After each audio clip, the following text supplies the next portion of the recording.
A quiet suburb, a neatly trimmed lawn, and a secret that threatened to split one family forever. It all began on a stormy night when Mark Anderson, seemingly the perfect husband, let his alluring mistress step into his pregnant wife's bedroom and into her bed.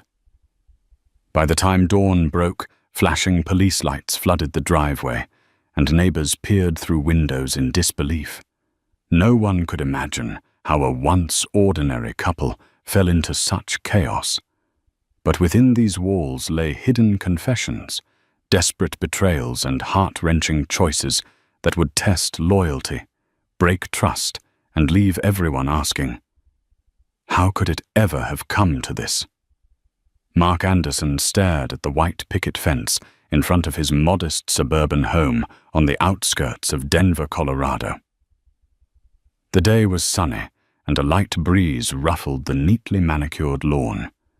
He always took pride in appearances. He liked knowing everything was in its rightful place, reflecting an outward image of success and respectability. His wife Sarah often teased him about his perfectionist streak. In fact, it was one of the things she had found so endearing when they first met back in college. Their romance felt like a fairy tale in the beginning. Long strolls by the campus lake, late-night conversations about hopes and dreams, and shared laughter that echoed through dorm hallways. Mark was diligent, always rechecking his notes and color-coding everything in his backpack, while Sarah was more laid back, bringing a sense of warmth and spontaneity to his otherwise structured world. They graduated together, he with a degree in business administration, she in elementary education. Soon after, they were married on a crisp autumn afternoon, surrounded by family and a few close friends. It seemed they were destined for a happy life, ticking off all the boxes: stable jobs, a well-furnished home, and plans for children. Yet beneath the surface of this idyllic snapshot, a subtle tension had begun to settle in. As the years progressed, Mark found himself increasingly restless, obsessing over career goals, finances, and the desire for more excitement. Sarah noticed changes in him. Little things like how he lingered on his phone too often, or occasionally arrived home late with half-hearted excuses. She was patient, chalking it up to stress. After all, Mark had always been ambitious, and it made sense he might be feeling the pressure at work. When Sarah discovered she was pregnant, Mark's reaction was polite and supportive, though it lacked the unbridled enthusiasm she had expected. He hugged her, whispered reassuring words, but there was a distance in his eyes. Instead of celebrating, she found herself chasing him for each prenatal appointment, reminding him of the baby's progress. The more she tried to draw him in, the more he seemed to drift. She told herself it was a passing phase, that once the baby was born, Mark would realize the beautiful miracle they were about to share. But somewhere deep inside, Sarah felt a pang of worry, a whisper that warned her not all was right. Real trouble took root one evening when Sarah's best friend, Jessica Lee, visited for dinner. Jessica, a sharp-eyed, warm-hearted woman with a knack for reading people, discreetly pulled Sarah aside after noticing Mark's odd behavior. He was jumpy, his laughter forced, and his phone never left his sight.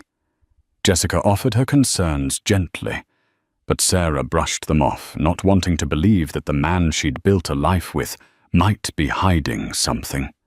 If anything, she blamed Mark's anxious state on the responsibilities piling up. But Mark was in fact drowning in secrets, ones that would threaten the very foundation of his marriage. He knew it, he felt it, yet he couldn't stop what was happening. That was the cruel irony of his situation. The very qualities that had once driven him to be the responsible, overachieving husband were now pushing him to take risks he never dreamed himself capable of. While Sarah napped early in the evenings or read baby manuals in her rocking chair, Mark was scrolling through messages that made his heart pound in anticipation. Messages from a woman who offered him a sense of thrill he hadn't felt in years. Her name was Carla Rodriguez, and she worked in the same office building as Mark, though in a different department. She was witty, confident, and possessed a magnetism that seemed to draw people in effortlessly. Everyone at the office talked about Carla's style, her flamboyant choice of bright pencil skirts, and the way she commanded attention during team presentations. Mark had seen her in passing, but only after being assigned to a joint project had they begun to speak. He'd noticed how she laughed at his jokes, how her eyes locked onto his when they conversed. Slowly their friendly exchanges morphed into stolen glances, then to flirtatious banter over coffee. Carla knew Mark was married. He never hid that. She even knew Sarah was pregnant. But from the moment Carla placed her hand on Mark's arm one evening during overtime, gently brushing against him, he found himself responding. He was at a precipice caught between guilt and a longing to escape from the monotony he blamed on domestic life. Carla, too, was escaping from something, her own lonely nights and a string of failed relationships. They provided each other solace, a forbidden escape from their real lives. Their meetings were carefully orchestrated. Mark would fake a late work session or say he was meeting a client. Carla pretended she was staying behind to finish a report.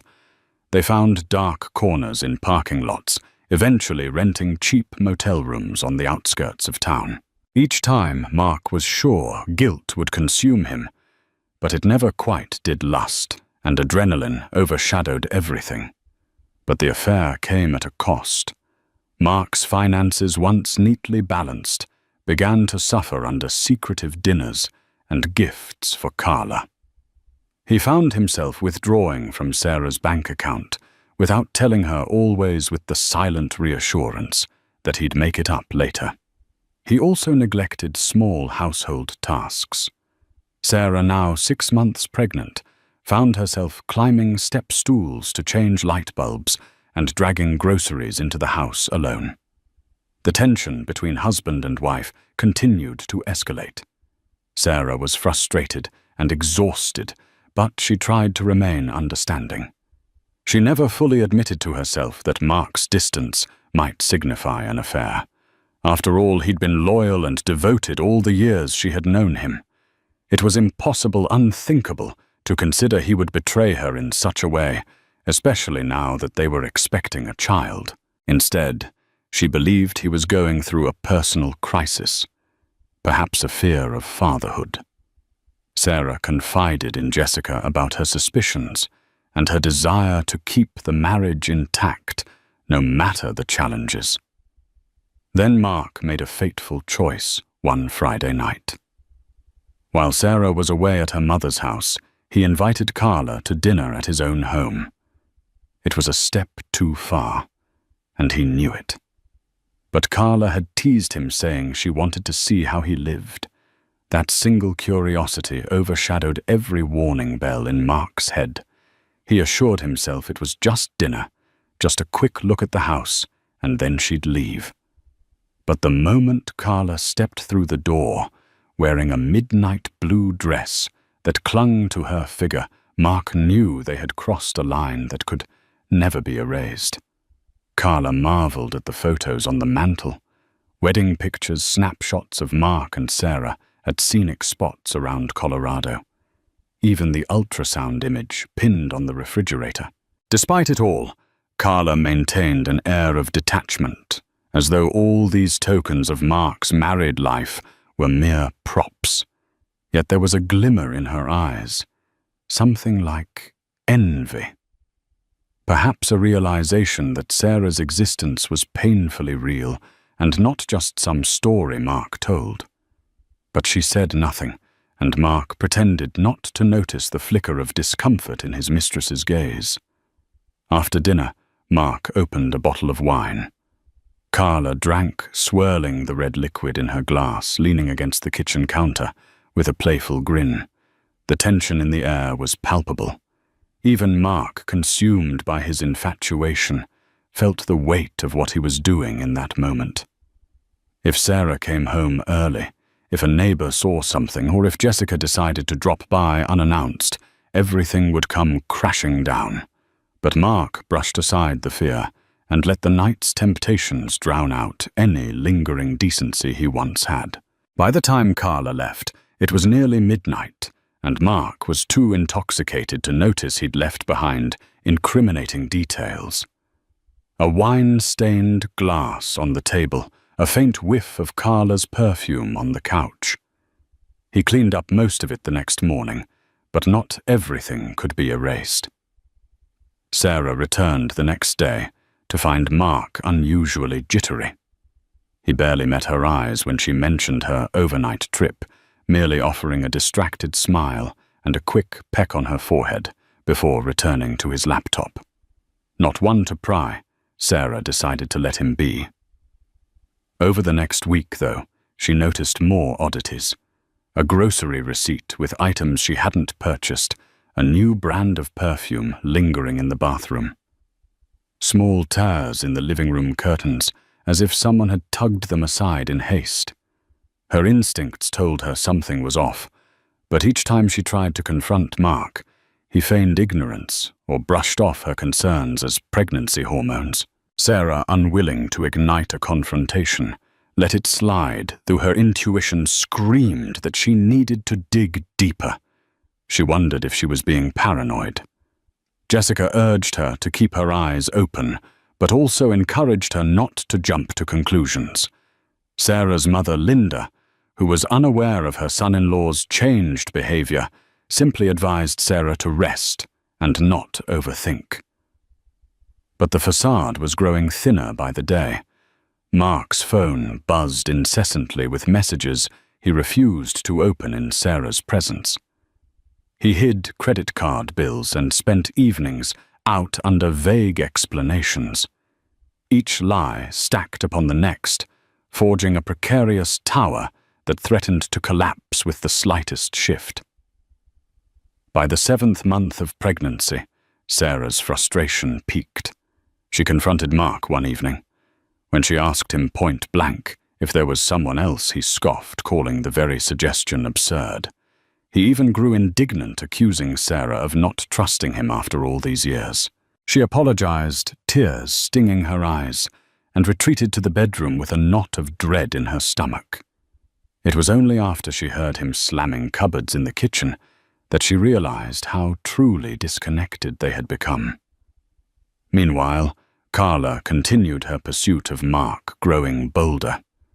She sent messages at all hours, demanded more time together, and even hinted at wanting Mark to leave Sarah. Mark, torn between his unborn child and the lust he felt for Carla, found himself buried in stress.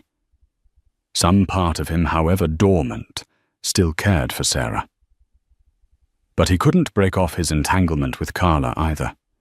He told himself he was trapped in a scenario with no easy escape. Each day felt like stepping on thin ice, hoping it wouldn't crack. That was how things stood when Sarah planned another trip to her mother's place. Linda was having minor surgery, and Sarah wanted to help for a couple of days. Mark recognized an opportunity. He promised Sarah he would manage the house and take care of everything. In reality, he was already anticipating Carla's company. He envisioned an evening free from prying neighbors or suspicious looks. This time it felt thrillingly dangerous. He made a mental note to hide all traces properly. But Mark failed to understand the nature of secrets. They breed bigger lies, deeper guilt, and an inevitable unraveling. And that unraveling was about to accelerate much faster than even Carla anticipated. Carla arrived on a rainy evening. Mark welcomed her with a hesitant smile, but she brushed his concern aside and draped her trench coat over the chair. They shared a meal that Mark had ordered and then settled in the living room. If there was any sense of guilt, Mark buried it beneath the facade of a charming host. Carla, for her part, seemed at ease. She wandered the house, studying family photos, with a critical eye lingering especially on the ultrasound image Sarah had pinned to a corkboard in the hallway. During dinner, Carla revealed a side Mark had rarely seen, a near-obsessive curiosity about his wife's life.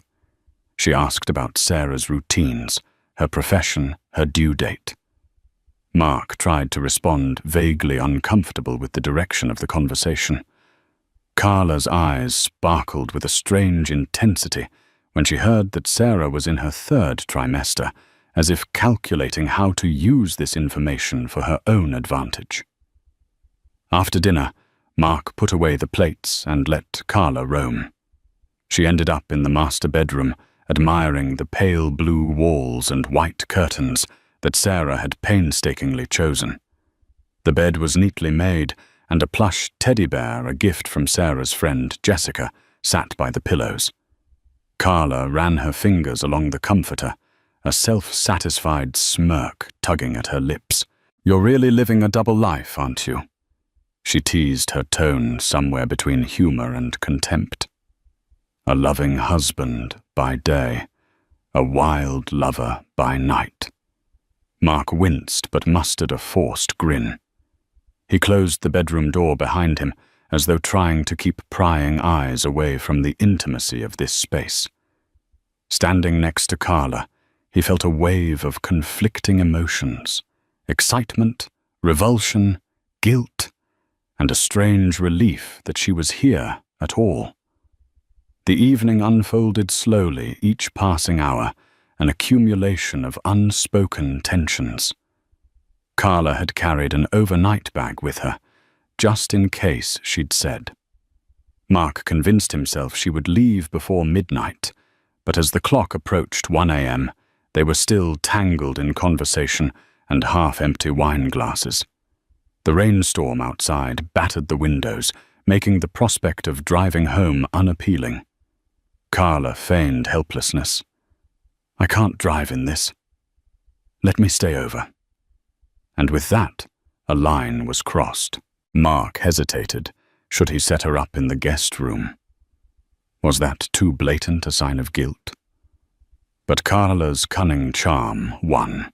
She tiptoed into the master bedroom, letting the overhead light cast shadows across her silhouette. Mark, helpless to resist, followed. Outside, the storm raged on, oblivious to the tempest brewing within these walls. Thus Carla ended up sleeping in Sarah's bed.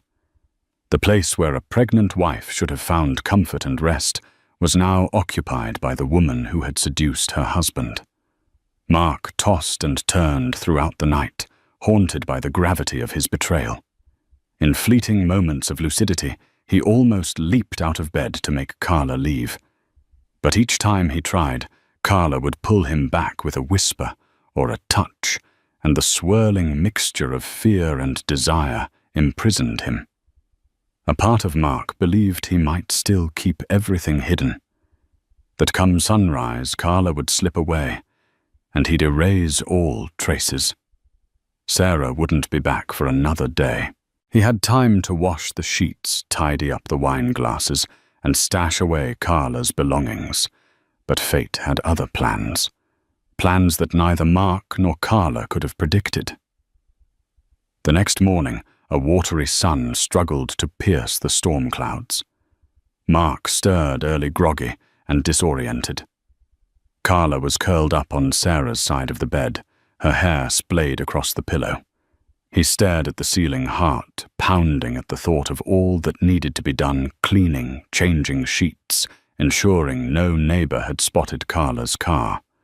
He tiptoed around the house, picking up her jacket from the living room sofa, gathering wine glasses and disposing of them in the outside trash bin.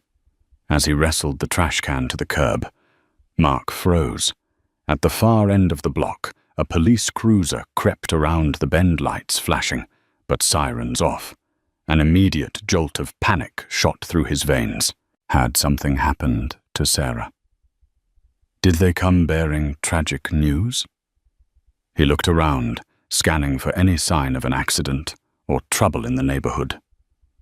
but the cruiser slowly rolled to a stop right in front of his driveway. Two uniformed officers stepped out, Officer Paige Morales and Officer Adam Thompson, both with stern expressions. Mark swallowed hard as they approached. This couldn't possibly be about Carla, right? They wouldn't have any reason to suspect infidelity. Unless Carla had a past Mark knew nothing about. The possibility flickered in his mind, sowing anxiety. He wiped his hands on his jeans, trying to maintain composure. "Good morning," Officer Morales said, tipping her head in greeting. "We received a report about a disturbance in this area early this morning. We're checking to ensure everything's okay." "A disturbance?" Mark repeated, his voice cracking. "Yes. A neighbor reported unusual noises, shouting. Maybe an argument late last night. They also saw a car parked out front that they didn't recognize." Mark's mind raced. His next-door neighbor, Mrs. Jenkins, was known for her vigilance, especially at odd hours. Perhaps she had seen Carla arrive or heard them talking. He forced a polite smile. "I'm sorry to trouble you, officer. My wife is out of town, and I was just... Well, I might have had the television too loud last night. No arguments, though. Nothing else going on." Officer Thompson scrutinized Mark's expression. "Is there anyone else in the house with you right now?" "Mr. Anderson?" Mark felt a twist in his gut. A friend stayed over. She was caught in the storm, and..." Before he could finish, Carla emerged in the doorway, barefoot, wearing one of Sarah's robes. The color drained from Mark's face as the officers turned their attention to her. Carla's eyes flicked between them, trying to feign calm, but clearly unsettled by the unexpected arrival of law enforcement. "Good morning," she said, attempting a polite nod. Officer Morales studied Carla's attire, then exchanged a glance with her partner. "And you are..." Carla's response was quick, lacking the usual confidence. "Carla. Carla Rodriguez. I'm a colleague of Mark's. He was kind enough to let me crash here because of the storm." An awkward silence followed. The officers seemed unconvinced. Mark's posture stiffened, sweat beading on his forehead. Then Officer Thompson asked if they could step inside to talk further. Mark hesitated, fearing the officers might discover remnants of the affair, but refusing entry might look suspicious. Reluctantly, he led them into the living room, where Carla perched on the edge of the couch, hands clasped in her lap. The questions continued basic inquiries about the alleged disturbance, how Carla ended up here, whether Mark's wife was aware. Each query felt like a jab at Mark's fragile house of lies. He concocted half-truths, carefully sidestepping the real nature of Carla's presence. Meanwhile, Carla remained mostly silent, occasionally offering affirmations to Mark's statements. It seemed the officers weren't entirely convinced, but they had no concrete evidence of any crime. They reminded Mark and Carla to respect neighborhood noise ordinances and to be mindful of suspicious activity. Officer Morales handed Mark her card, suggesting he call if anything came up, her eyes lingering on him, as though warning she wasn't fully buying their story. Just when Mark thought they would leave, Carla's phone rang, blasting a shrill ring through the tense atmosphere. She scrambled to silence it, but Officer Thompson motioned for her to answer. Glancing at the caller ID, Carla paled. She stepped into the next room. Voice low. After the call, Carla re-emerged, looking shaken. Officer Thompson pressed, "Everything all right?" "Ms. Rodriguez." Carla forced a smile. "Just a family matter," she said, but her hands trembled as she tucked her phone away. Sensing the tension, Officer Morales decided to wrap up. She cast one final evaluating look over the scene, then pivoted toward the front door. The moment the officers left, Mark turned to Carla, ready to ask what was happening. But before he could open his mouth, Carla's phone chimed again. Another call. Carla stared at the screen and rejected it, exhaling shakily. "What's going on?" Mark demanded, heart still pounding from the near exposure of their affair. Carla brushed past him, grabbing her jacket and slipping into her shoes. "I have to go. I'm sorry, Mark. I'll explain later." And just like that, she was gone, leaving Mark alone in a house that now felt haunted by the shadows of betrayal and suspicion. Sarah would be home soon, and he had an endless list of cover-ups to manage. But a deeper dread gnawed at him. Carla was clearly entangled in something bigger than he'd ever imagined, and it was only a matter of time before it all caught up to them, before the next knock on the door wouldn't be as benign as a noise complaint. With Carla gone, Mark raced to erase every trace of her presence. He stripped the bed, replacing the sheets with fresh linen. He collected the empty wine bottle and glasses, tossed them in the recycling bin, and opened all the windows to air out the lingering perfume. He vacuumed the living room, wiped down counters, and even mopped the kitchen floor, desperately trying to rid the house of any memory of her. As he worked, his mind replayed the scene with the police officers. He couldn't shake the feeling that Officer Morales and Officer Thompson didn't entirely believe him. Their questions had probed deeper than a simple noise complaint. Yet what choice did Mark have but to lie? Telling the truth would mean forfeiting everything: his marriage, his home, his soon-to-be fatherhood. An hour later, Sarah called to let him know her mother was stable after the minor surgery, and that she'd be returning home by evening. Mark pretended everything was normal, forcing a light-hearted tone as he asked if she needed anything from the store. After he hung up, he crumpled onto the couch, burying his face in his hands. The pit of guilt in his stomach felt bottomless.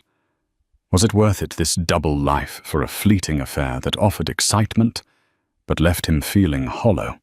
By mid-afternoon, Mark couldn't ignore his anxiety about Carla. He texted her multiple times. Mark, 1:03 p.m. Are you okay? Mark, 1:10 p.m. Please let me know what's going on. Mark, 2:05 p.m. Carla. I'm worried. The police thing really shook me up. No response. The phone remained silent, each passing minute, feeding Mark's paranoia. He started recalling random details from their time together. Things she'd hinted at, questionable friends, financial troubles. A mention of an ex-boyfriend who was dangerous. He'd never pressed her for details, preferring their relationship remain an escape without real-world burdens. Now he regretted his willful ignorance.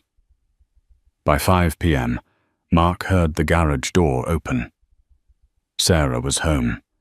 He hurriedly got up, plastering on a smile, as though he'd spent the day doing mundane chores. She walked in slowly, her baby bump prominent under a loose-fitting dress. She looked exhausted, but relieved to be home. Without a word, she set her bag down and let Mark wrap her in a hug. "How's Mum?" he asked softly. "She's fine," Sarah said. "The surgery went well and she's recovering. I just need some rest." Together they made a simple dinner, Mark fussing over Sarah, trying to be attentive to her needs. She seemed grateful, but also distant, as though sensing something was amiss. As they ate, Sarah looked at him with eyes that flickered between love and suspicion. "Mark, was everything okay here the last couple of days?" "You seem tense," she ventured. He took a sip of water to stall. "Just work stuff," he lied. "Some deadlines?" She nodded and let the subject drop. Mark exhaled. For one brief moment, He believed he might still salvage things if Carla would stay away, if the police never returned, if he could bury this chapter of his life forever. But secrets have a way of resurfacing in the most brutal fashion, and that reckoning was closer than Mark realized. Late that night, while Sarah slept fitfully, her pregnancy making it hard to find a comfortable position, Mark lay awake, staring at the ceiling. The events of the last 24 hours churned in his mind. He reached for his phone on the nightstand, desperately checking if Carla had finally texted him. Nothing. His anxiety climbed.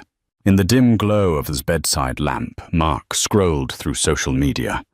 He searched Carla's name, rummaging through any clues that might explain her sudden panic.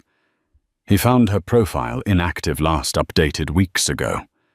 As he scrolled further, he stumbled upon a post from a friend of Carla's referencing a certain mess Carla was in. There were no details, just cryptic comments and concerned replies. Unease prickled through him. He decided to do what he should have done from the beginning, look up Carla Rodriguez in public records. Accessing an online search, he discovered a few results indicating minor legal issues in her past. A DUI charge from years ago, a civil dispute over unpaid rent. Nothing that jumped out as immediately dangerous. Yet Mark couldn't shake the feeling that something heavier was in play. He slept fitfully, waking at dawn to Sarah's gentle stirring. She pressed a hand to her belly and turned to him, blinking in the early morning light. For a moment, they smiled at each other, a brief slice of normalcy. Mark tried to cling to that moment, to pretend they were still the couple who had once laughed on the campus lake. But the outside world wouldn't allow it. As Sarah headed to the shower, Mark's phone buzzed an unknown number. He swallowed hard and answered. "Mark." A voice whispered urgently. "Carla." "Thank God. Where have you been?" Mark scurried out of bed and closed the bedroom door behind him. "I can't talk long," Carla said, her voice hoarse. "I'm in trouble, Mark. I owe money to some people. Dangerous people. The police showed up because they were tipped off about something. It's not about us. Not exactly. But if they connect any dots..." Her voice trailed off. Mark felt his stomach churn. "Carla, what exactly did you do?" A pause. "It's complicated. I made some bad decisions. Now I need a place to stay, just for a few nights. My landlord kicked me out. I have nowhere else to go." Mark braced himself against the wall. No, Carla. You can't come here." "My wife, I have no one else to ask." She pleaded, her tone verging on desperation. "Please, I'll be discreet. I'll stay out of sight. I promise." He closed his eyes, the guilt mixing with dread. Sarah was in her final months of pregnancy, and the last thing he wanted was to endanger her or cause more stress. But Carla's frantic plea tugged at him. In some twisted sense, he felt responsible for her predicament, as if his affair had pushed her to the brink. "Let me think," he muttered finally. "I'll call you back." He ended the call and slumped onto the couch, burying his face in his hands. The drama spiraled further out of control, and with each passing moment, Mark dug himself deeper into a pit of moral compromise. That morning, Sarah left for a routine prenatal checkup. She invited Mark to come along, but he claimed he had an important virtual meeting for work. Guilt gnawed at him as he watched her drive away alone, all while he contemplated how to handle his mistress's precarious situation. He called Carla back and arranged to meet her at a nearby diner, a rundown place that rarely attracted attention. When he arrived, he found her in a corner booth wearing a hoodie.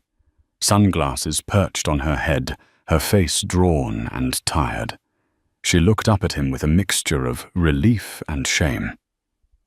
"Thank you for meeting me," she murmured. Mark slid into the booth, grimacing at the sticky tabletop. "Tell me what's going on." Carla recounted her story in fragments. She owed a large sum to a local loan shark connected to her ex, and they'd threatened her. She had tried to pay them back, but fell behind. The previous night, she'd gotten a tip that the police had been contacted, perhaps to bring her in for questioning. She believed the noise complaint was a ruse, an attempt to locate her. Mark's head spun. This was more than a simple affair gone awry. Carla was ensnared in a criminal web, and he was now on the periphery of it. "You can't stay at my house," he repeated firmly. "It's too risky. Sarah would kill me." Carla's eyes glistened. "I know I don't deserve your help, but I'm desperate. Just a few nights. I can keep a low profile. If anyone asks, say I'm a friend from work, going through a breakup."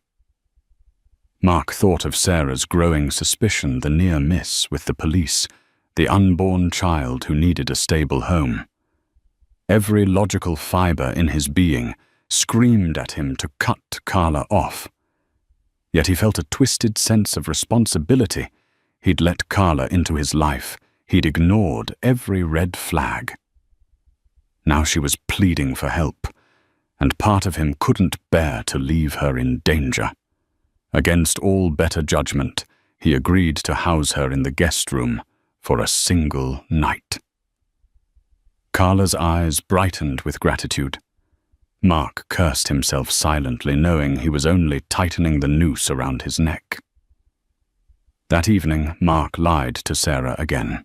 He said a colleague was in town for business and needed a place to crash for the night. Sarah, although surprised, did not protest. She was preoccupied with back pains and a baby that kicked relentlessly. Besides, Mark had rarely brought colleagues home, so she assumed it was a genuine favor. Carla arrived late, wearing a cap and oversized clothes to avoid recognition. Mark ushered her into the guest room, quickly praying the neighbors wouldn't notice. Sarah was in bed reading a pregnancy book. Mark told her he'd be up soon, then crept to the guest room where Carla lingered by the door. "You have to stay in here," he hissed. "Do not step out unless it's absolutely necessary. Sarah can't see you. She'll recognize you from the police visit." Carla nodded, her eyes downcast. "I understand. Thank you, Mark." He closed the door and returned to the master bedroom. Nerves frayed. Sarah was yawning, complaining of back pain. Mark sat beside her, gently massaging her lower spine in an attempt to soothe her. The moment felt painfully ironic. Here he was tending to his pregnant wife, while his mistress hid in the next room. Every stroke of his hand reminded him how far he'd fallen. That night, Sarah drifted off after some time, but Mark couldn't sleep. He heard every squeak of the floorboards, every rustle of movement from Carla's room. Around midnight, a text arrived on his phone. "I'm so sorry for all this. Carla." He stared at the message, feeling a twinge of pity. After a moment's thought, he tapped out a response. "Just stay put. We'll sort this out tomorrow." Morning dawned bright and tense. Sarah rose early to prepare for a follow-up doctor's appointment. Mark feigned a headache, offering to stay behind just in case his colleague needed help. Sarah seemed unconvinced, suspicion flickering in her gaze, but she gathered her belongings and left anyway. With Sarah gone, Mark hurried to Carla's room, only to find her asleep in a rumpled bed, eyes puffy from crying. He woke her gently, offering coffee. She told him she'd be out of his hair by afternoon, having made some arrangements to lay low at a friend's house. Mark felt relief wash over him. If Carla left for good, he might salvage some semblance of normalcy. But just as Carla was preparing to slip out, a frantic knocking rattled the front door. Mark's heart lodged in his throat. Not again. He peeked out a window. Officer Morales stood on the porch, hand poised to knock again. Turning, he found Carla in the hallway, terror etched across her face. "Go to the kitchen," he commanded under his breath. "Hide." As Carla disappeared, Mark inhaled sharply and opened the door, forcing a calm smile. "Officer Morales, what brings you here?" She looked at him with a stony expression, stepping forward, prompting him to let her inside. "I need to ask you a few more questions about Carla Rodriguez." Mark's blood ran cold. "Carla, I told you we worked together, and she stayed over because of the storm." Officer Morales nodded slowly. "We have information suggesting Ms. Rodriguez may be involved in illegal activities. There's a possibility she might contact you again, given your relationship. We'd like your cooperation." Swallowing hard, Mark feigned ignorance. "Look, I don't know what Carla's done. I've barely spoken to her since the other day. She hasn't contacted me." The officer gave a half smile that didn't reach her eyes. "If you hear from her, you'll let us know immediately, right?" "Of course," Mark said, managing a nod.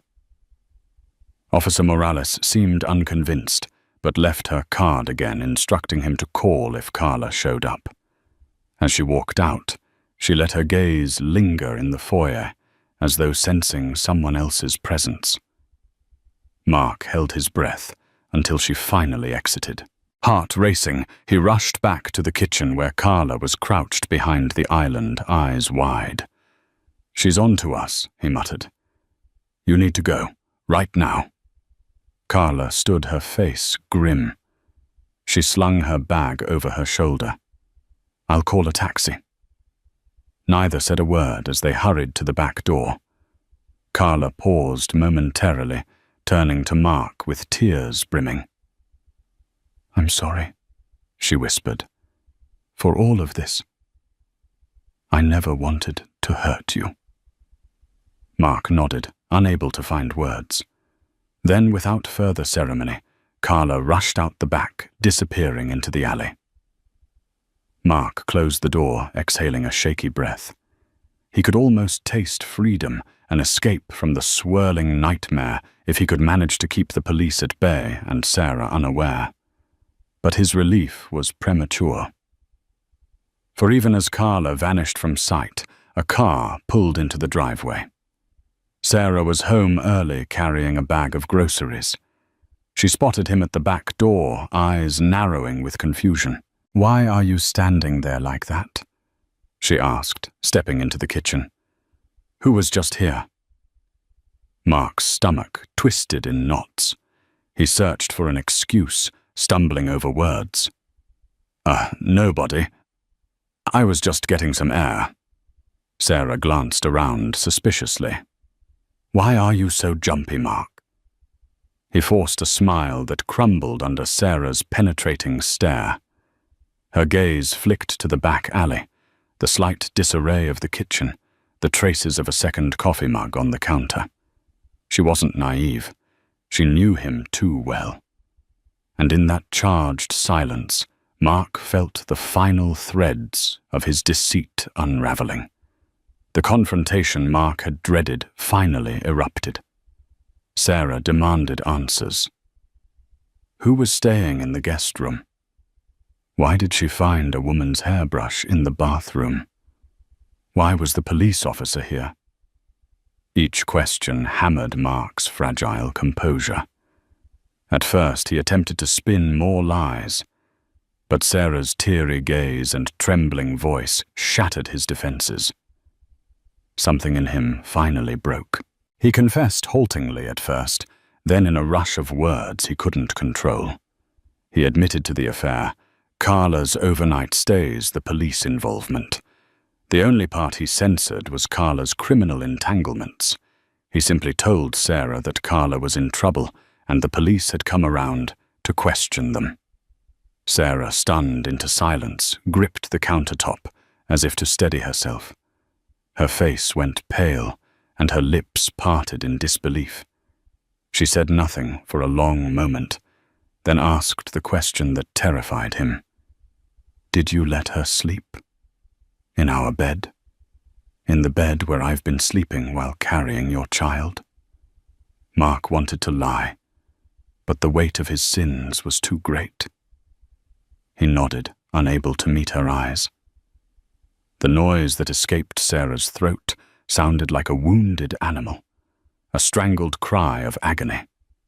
She turned away, pressing a hand to her swollen belly as tears streamed down her cheeks. "You brought her into our home, into my bed. What kind of monster are you?" She spat, voice thick with revulsion. He reached out, but she recoiled. "Sarah, I'm sorry," he whispered, but he couldn't find words to justify the unforgivable. Without warning, Sarah's emotions surged, and she slammed her hand against the cupboard. The baby inside her kicked violently, as though sensing her turmoil. Trembling, Sarah stumbled to the living room, sinking onto the couch. Mark followed, guilt etched on his face, but she held up a hand. "Stay away," she said. Her voice choked. "I need to think. I need to understand how I married someone who could do this to me." He stood there, helpless, wanting nothing more than to console her to undo every wrong decision. But the damage was done. There was no comfort he could offer that would mend the gaping wound in her chest. It was in the midst of this tense standoff that another knock came at the door. 3 hard, distinct raps that echoed through the silent house. Mark closed his eyes, dreading what might come next. Sarah sat upright, alarmed, her tear-streaked face turning toward the tumult entrance.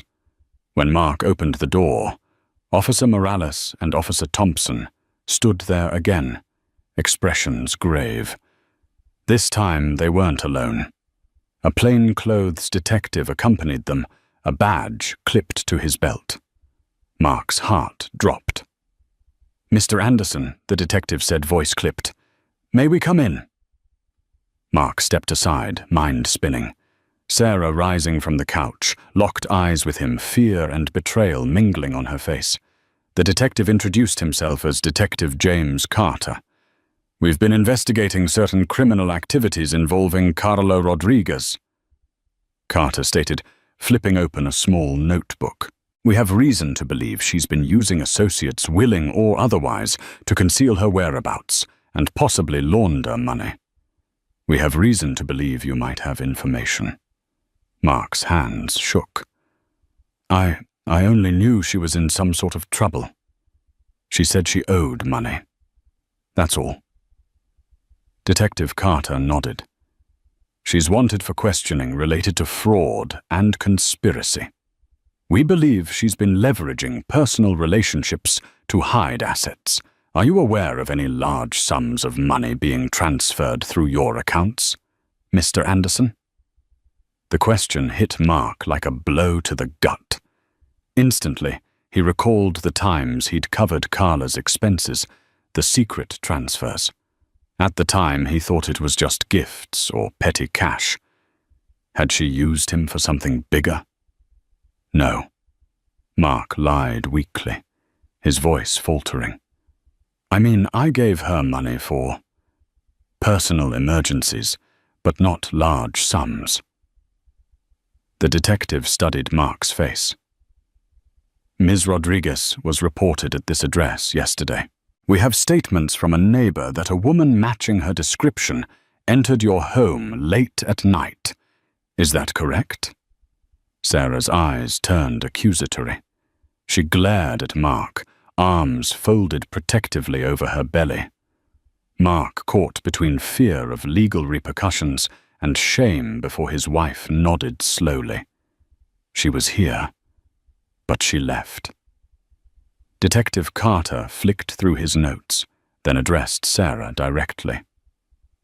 Mrs. Anderson, were you aware that Ms. Rodriguez spent time in your home? Sarah's expression tightened, tears brimming again. I only just found out. She managed her voice laced with bitterness. Carter frowned, turning back to Mark. We'll be checking your financial records.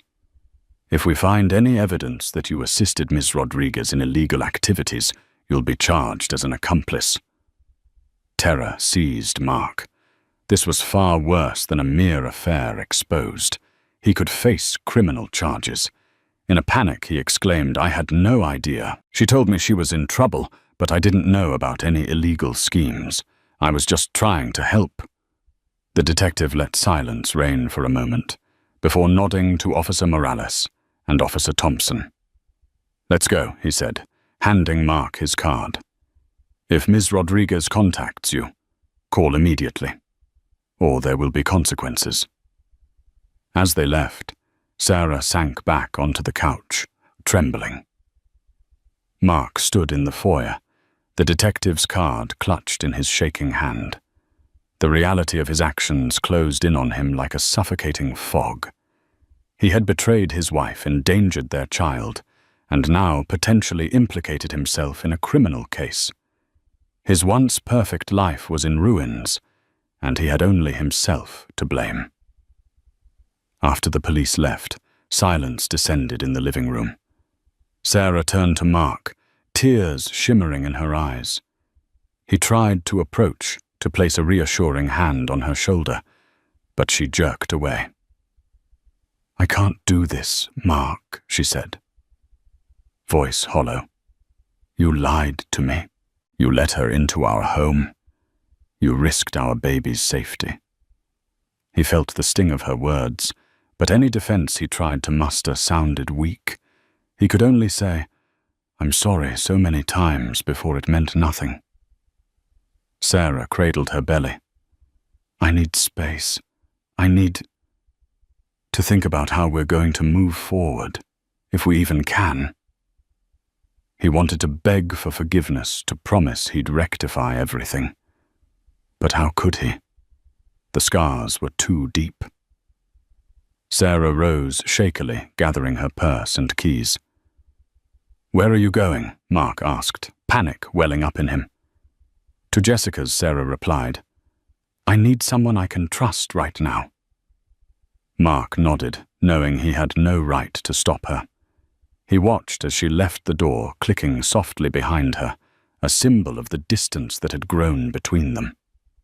Alone in the quiet house, Mark felt a wave of despair crash over him. Everything was unraveling, and he wasn't sure there was enough thread left to stitch his life back together. Days passed. Sarah remained with Jessica, avoiding Mark's calls, except for brief updates about her pregnancy. She needed to check in with her doctor regularly, and Mark was sick with worry about her stress levels. He texted her. Apologies poured out his remorse in long messages, but rarely received more than a one-word reply. Meanwhile, the police made good on their promise to investigate Mark's finances. They subpoenaed his bank statements and credit card records. He had to retain a lawyer, a tired, middle-aged man named Leonard Price, who took Mark's frantic calls at all hours. Price assured Mark that unless they found direct evidence of large-scale fraud, he'd likely avoid severe charges. But the possibility of an arrest loomed, overshadowing every waking moment. Carla, for her part, vanished entirely. Mark heard nothing from her, no texts, no calls. He told the police he hadn't seen her, which was the truth. She had disappeared without a trace. Detective Carter stopped by once more, questioning Mark about specific transactions. Mark tried to explain they were gifts or petty loans, but Carter remained skeptical. Jessica occasionally messaged Mark in Sarah's stead, telling him to stay away until further notice. She informed him that Sarah was safe, but deeply distressed, her blood pressure rising dangerously due to the emotional turmoil. Hearing that Mark felt crippling guilt. He had pledged to love and protect Sarah, and yet he was the one jeopardizing her health and possibly their child's. A week later the phone rang. Mark answered automatically, half hoping it was Sarah. Instead, Carla's voice crackled on the other end. "Mark, I'm so sorry," she said, sounding frazzled. "I heard the police are looking for me. I can't run forever. I've decided to turn myself in." He sank into a chair, relief and dread warring within him. "That's probably the best thing," he said. "They think I helped you launder money or something. You have to clear this up." She sighed. "I will. Look, I used your accounts to park some funds temporarily. I never meant to drag you down. I just needed a place to hide it. My ex threatened me if I didn't get him the money." Mark's jaw clenched. "Carla, you had no right." "I know," she interrupted. "I've made a mess. I'm going to explain everything to the police, tell them you weren't involved. You deserve that much." Anger flared in Mark, but he also recognized this might be his lifeline, the only way to avoid charges. "Just make sure you do the right thing." Her voice trembled. "I will. I truly did care for you, Mark, in my own selfish way." Before he could respond, she hung up, leaving Mark in stunned silence. He called his lawyer immediately, who advised him to wait for Carla's statement and remain cooperative. That night, Mark received another call, this time from Detective Carter. Carla had turned herself in, and she had indeed explained that Mark was clueless about the fraudulent aspect of her finances. The detective's tone was neutral, but Mark sensed a hint of relief. "You're free from suspicion for now, Mr. Anderson," Carter said. "But we'll verify her statement. If there's any discrepancy, we'll be in touch." When Mark ended the call, he exhaled a long breath of relief. The nightmare might finally be nearing an end, at least on the criminal side. But the personal damage remained gaping and raw. With Carla's arrest and her confession clearing Mark of wrongdoing, the legal nightmare finally eased. Now all Mark could focus on was repairing what truly mattered: his marriage. He reached out to Sarah repeatedly through messages and letters, begging for a chance to talk. After encouragement from Jessica, Sarah agreed to meet him at a quiet cafe. Mark arrived early, nervous and remorseful. When Sarah walked in, she looked tired but strong. They sat in silence for a moment before Mark spoke. "I know I can't undo what I did," he said, voice trembling. "But please let me prove I've changed." Sarah's eyes welled with tears. "You risked everything for what you let her into our home, into our bed." Mark reached for her hand, but she pulled back slightly. "I don't expect forgiveness overnight," he said. "Just the chance to be a good father, to be better." "I need time," Sarah whispered. "I have to think about what's best for the baby." Mark nodded. It wasn't a reconciliation, but it was a beginning. There was still pain between them, but there was also a door left ajar, just wide enough for the possibility of redemption.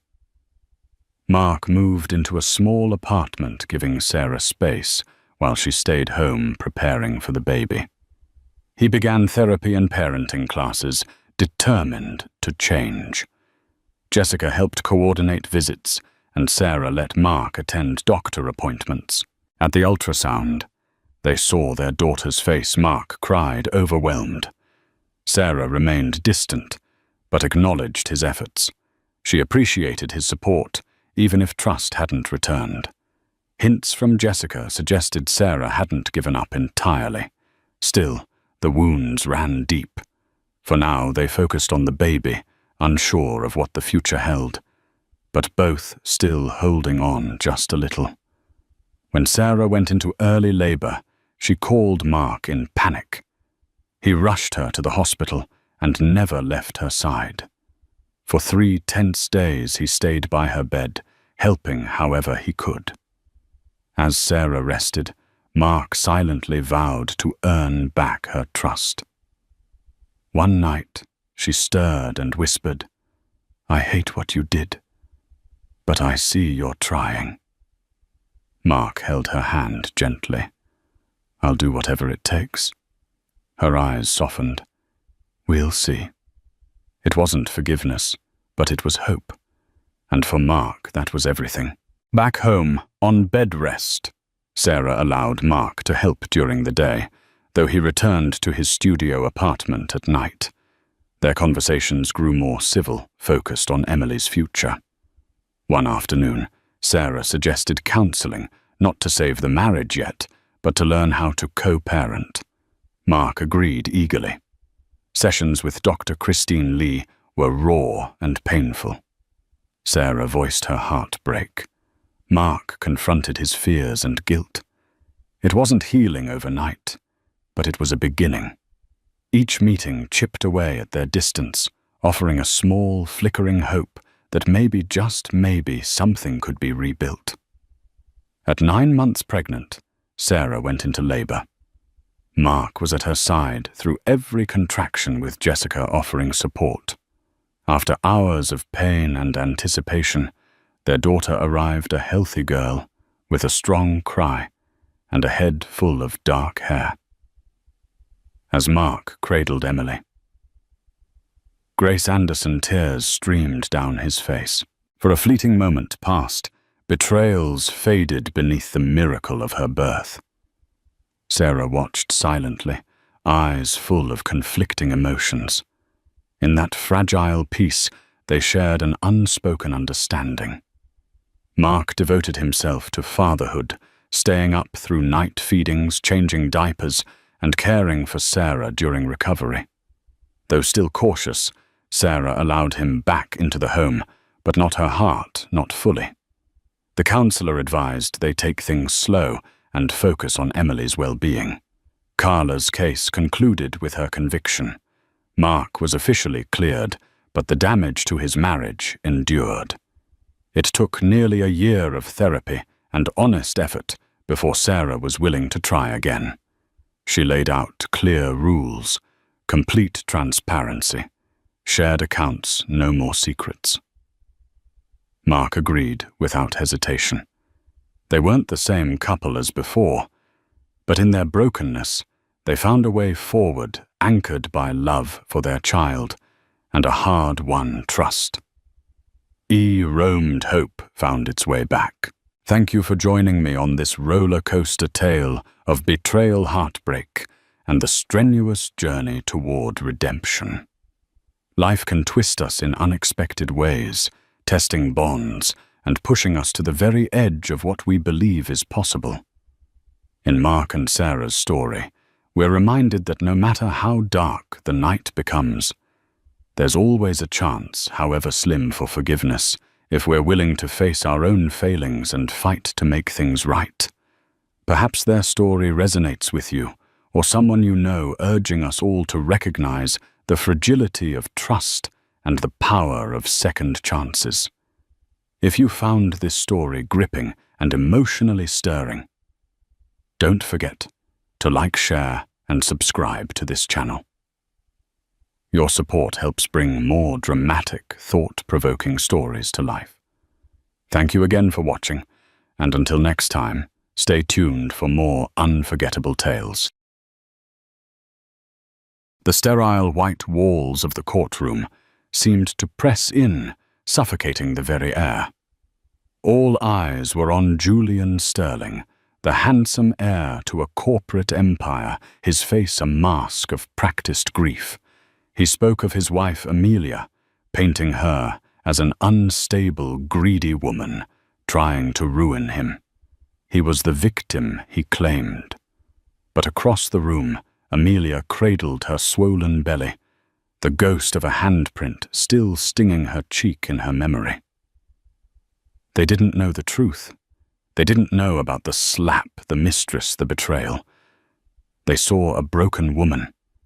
They were about to see a queen reclaim her throne.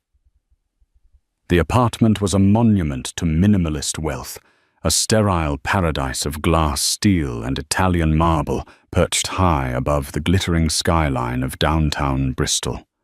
From their 42nd floor living room, the city lights below looked like a blanket of scattered diamonds.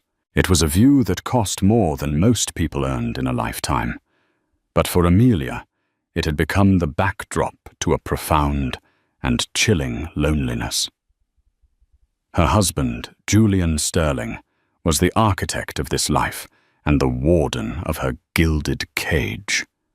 To the outside world, he was a titan of industry, the charismatic heir apparent to Sterling Enterprises, a multinational logistics conglomerate. He was impeccably dressed, disarmingly charming, and ruthlessly ambitious. He had swept Amelia off her feet 5 years ago, a quiet, talented art historian with a warm smile and a gentle heart. He had loved, or so he'd claimed, her calming presence, a stark contrast to his own high-stakes world. Now that calmness was something he merely tolerated. The warmth she offered was something he no longer seemed to need. Amelia traced the rim of her untouched glass of sparkling water, the tiny bubbles rising and popping in the silence. She was 5 months pregnant. The news, which should have been a joyous occasion, had been met with a flicker of something she couldn't quite decipher in Julian's eyes. Not joy, but perhaps inconvenience. "Another late night, darling?" she had asked a week ago, her voice soft, trying to keep the tremor of anxiety out of it. He had barely looked up from his phone, loosening his silk tie as he strode past her. "Big merger on the horizon, Ames. You know how it is. These things don't happen on a 9-to-5 schedule." It was always a merger, a deadline, a conference call with Tokyo. The excuses were as polished and expensive as his shoes, but Amelia wasn't naive. She saw the faint smudges of lipstick on his collars that the dry cleaner sometimes missed, smelled the cloying sweetness of a perfume that wasn't hers, clinging to his suit jackets, and felt the cavernous distance that had opened up between them in their king-sized bed. Tonight was their anniversary. 5 years. A milestone that felt less like a celebration and more like a sentence. She had cooked his favorite meal, pan-seared scallops, with a saffron risotto. A single candle flickered in the center of their vast dining table, its tiny flame fighting a losing battle against the cold, recessed lighting. The click of the front door finally came just after 11. Julian entered not with a bouquet of flowers or a sheepish apologetic smile, but with a woman. Amelia froze her hand, hovering over the oven. The woman was stunning in a way that felt weaponized.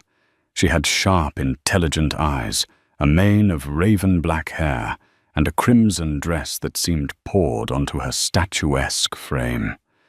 She radiated a cold, predatory confidence that made Amelia feel instantly dowdy in her comfortable maternity dress. Amelia recognized her from a recent society magazine, Isabella Vance, a notoriously aggressive corporate lawyer often hired by Sterling Enterprises. "Julian." Amelia's voice was a whisper. Julian tossed his keys into a crystal bowl with a clatter, his expression unreadable. "Amelia, this is Isabella. We were just finalizing the preliminary framework for the Ashford deal. We got on a roll and I thought we could finish up here." The lie was so blatant, so disrespectful, it stole the air from Amelia's lungs. Isabella's eyes roamed the apartment, a look of dismissive appraisal on her face before they landed on Amelia, lingering for a moment on her pregnant belly, with a faint, almost imperceptible smirk. "Nice place," Isabella said, her voice a low purr. "Very domestic." The insult veiled as it was landed like a punch.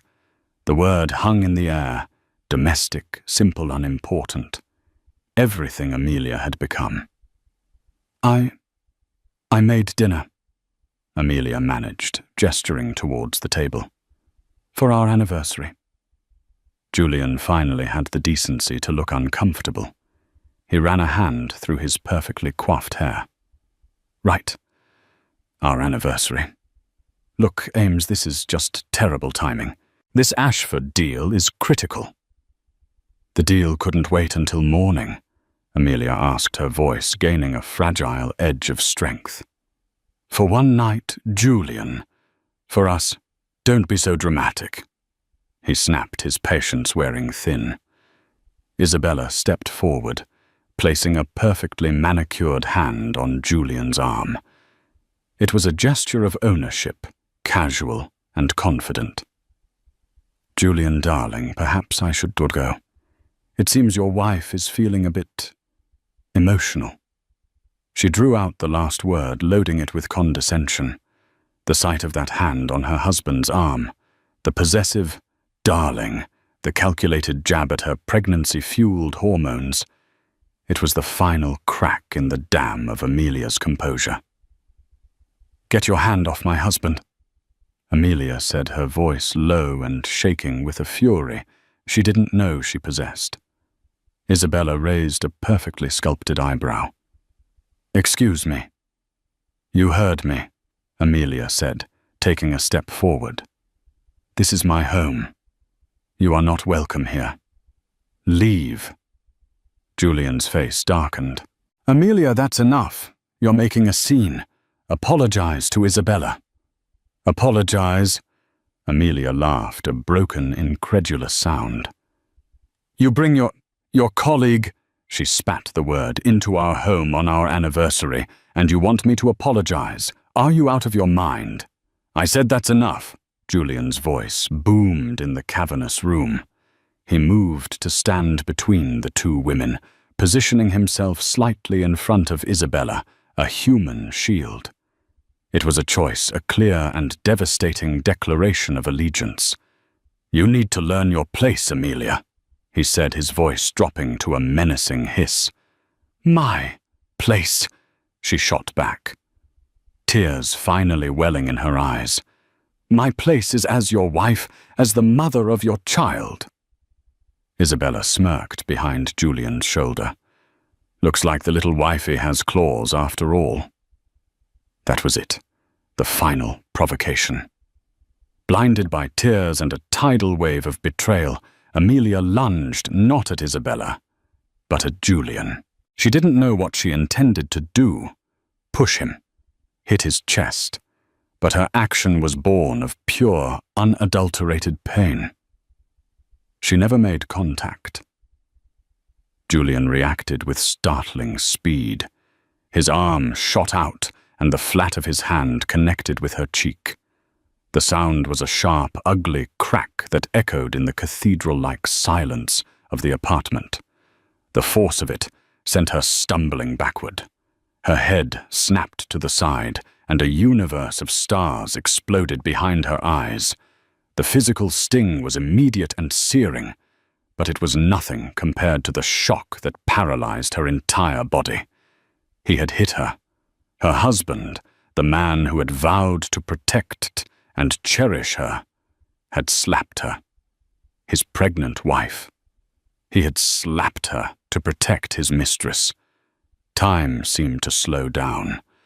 She could see Isabella's triumphant, vicious little smile. She could see the flicker of shock in Julian's own eyes, as if he couldn't quite believe what he had just done, quickly replaced by a cold, hardened resolve. He had crossed a line, and he knew it, but he wasn't going to back down. Amelia raised a trembling hand to her cheek. It was already beginning to throb. The world had tilted on its axis, and the beautiful gilded cage he had built for her was revealed for what it truly was, a prison ruled by a monster. The diamonds on the skyline outside blurred into meaningless, watery streaks. In that deafening silence, broken only by her own ragged breathing, Amelia knew with a certainty that was as painful as the blow itself that her life was over. Or rather, the life she had known was over. A new terrifying one was just beginning. The echo of the slap lingered in the air long after the sound had faded. It was a physical presence in the room, a poisonous cloud that suffocated thought and reason. Amelia stood frozen.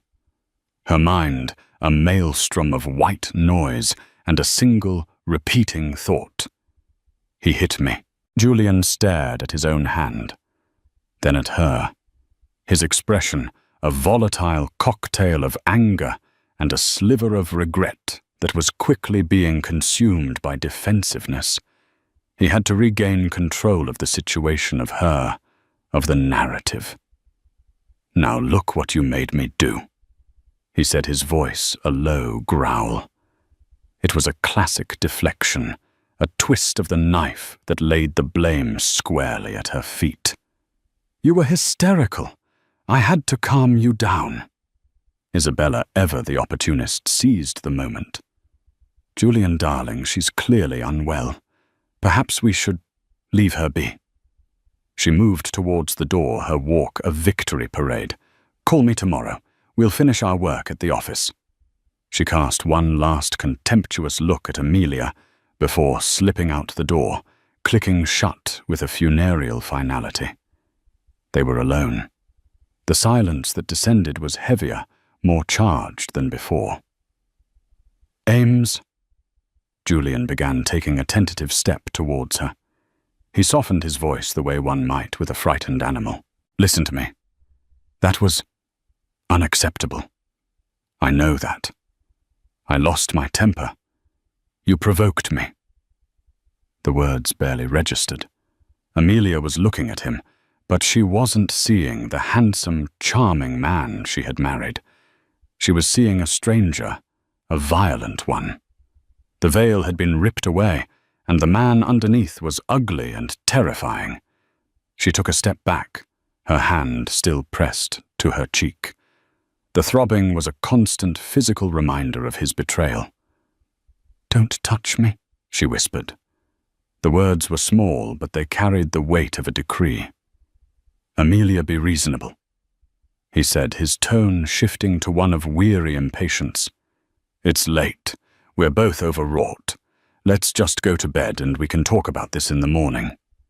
Talk about it, as if it were a spilled glass of wine or a forgotten appointment, as if the foundation of their entire marriage hadn't just been pulverized into dust.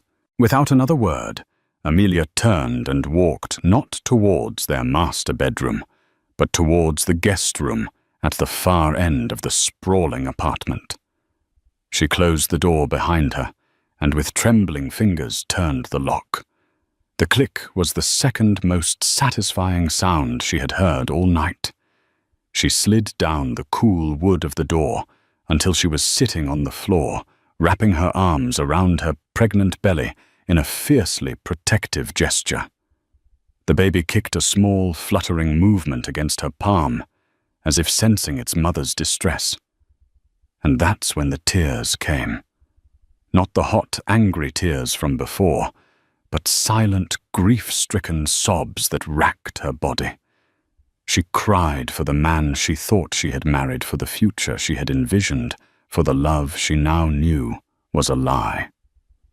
She cried until her throat was raw and her eyes were swollen shut. Sleep was impossible. Every time she closed her eyes, she saw the flash of his hand, felt the impact, heard that awful sound. Sometime before dawn, a cold resolve began to crystallize in the pit of her stomach. She couldn't stay. Not one more night. Staying would mean accepting what he did. It would mean telling her unborn child that this was acceptable. It would mean her silence was his permission. As the first grey light of dawn began to seep through the blinds, Amelia rose. Her movements were stiff, robotic. She pulled a small suitcase from the closet and began to pack, her mind blessedly blank. She took only what was essential, a few changes of clothes, her toiletries, her prenatal vitamins, and a small, worn copy of Pride and Prejudice, a gift from her late mother.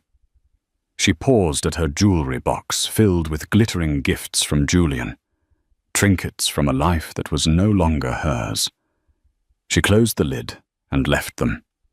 Her final stop was her old artist's portfolio, tucked away in the back of the closet. She hadn't opened it in years, not since Julian had convinced her that her hobby was a distraction from her real job, being Mrs. Sterling. She pulled it out, the worn leather, a comforting weight in her hands.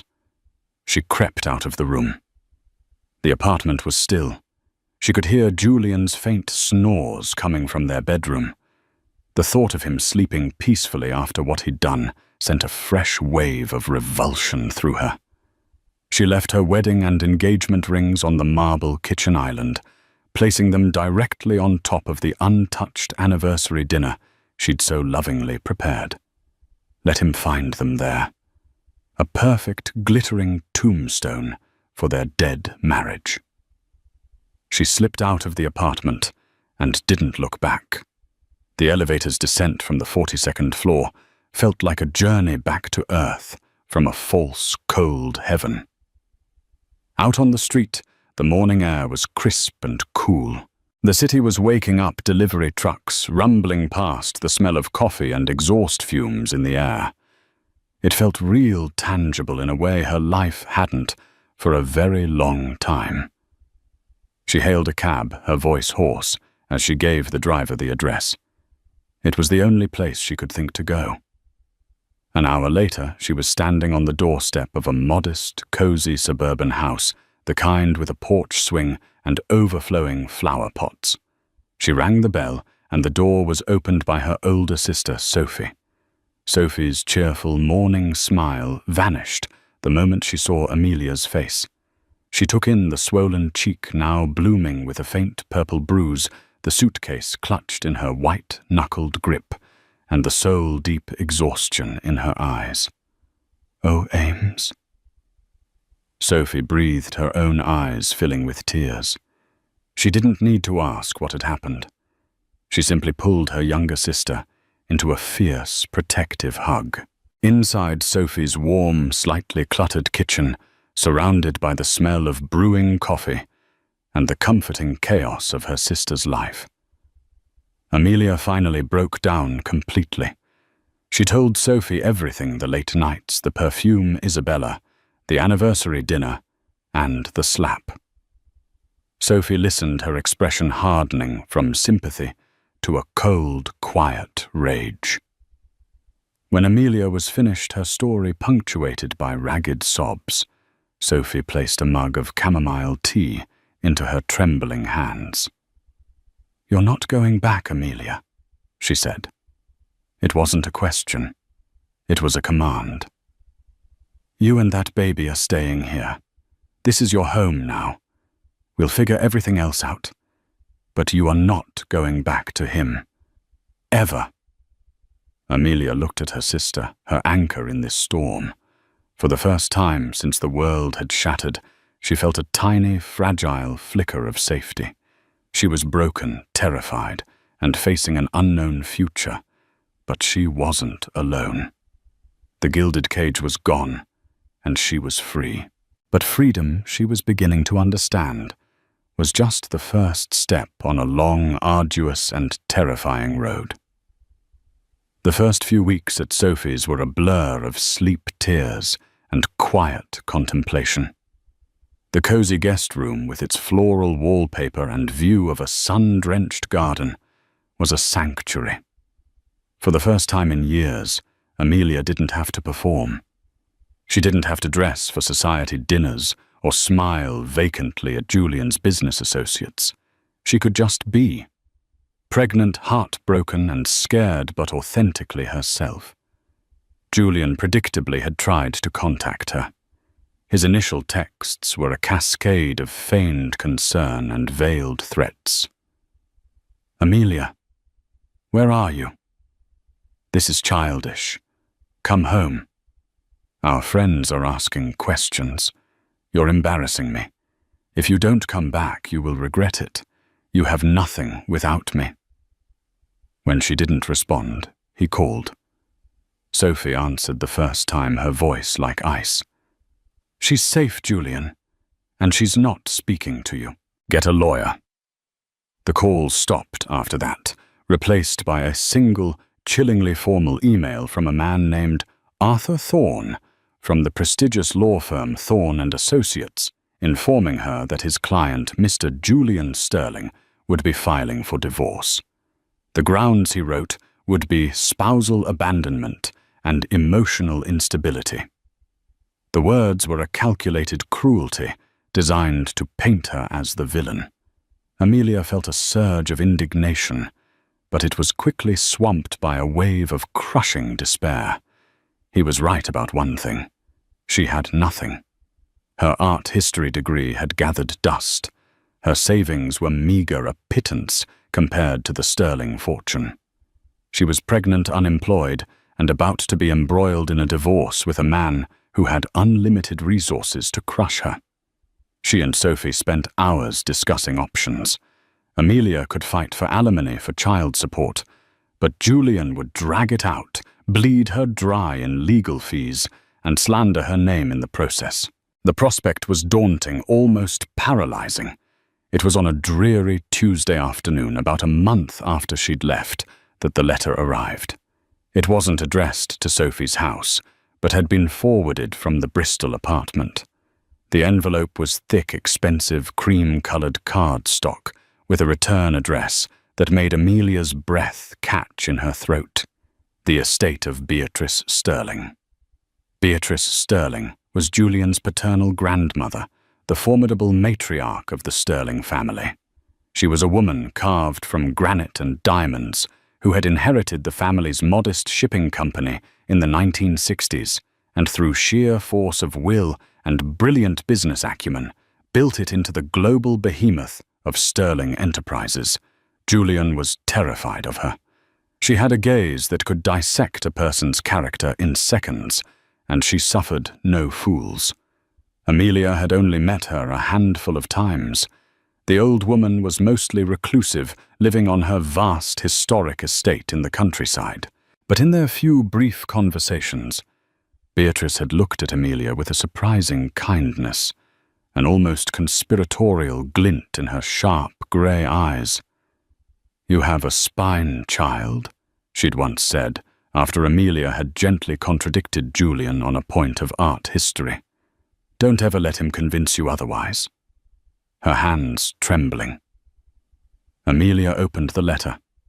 It was from Beatrice's personal solicitor, a Mr. Alistair Finch, requesting her presence for a private reading of a codicil to Mrs. Sterling's last will and testament. Beatrice had passed away peacefully in her sleep 3 days prior. Amelia stared at the letter confused. Why would she be included in Beatrice's will? She was an outcast, the soon-to-be ex-wife of a grandson Beatrice had always seemed to regard with a cool disappointment. "You have to go," Sophie insisted, reading the letter over her shoulder. "What if she left you a small token, a piece of jewelry? Anything could help right now."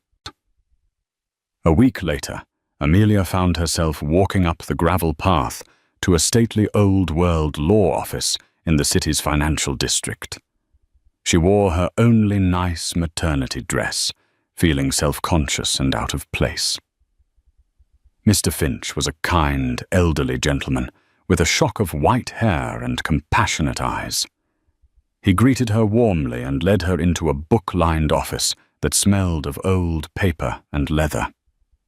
"Mrs. Sterling," he began, then corrected himself. "My apologies. Miss Davies, is it?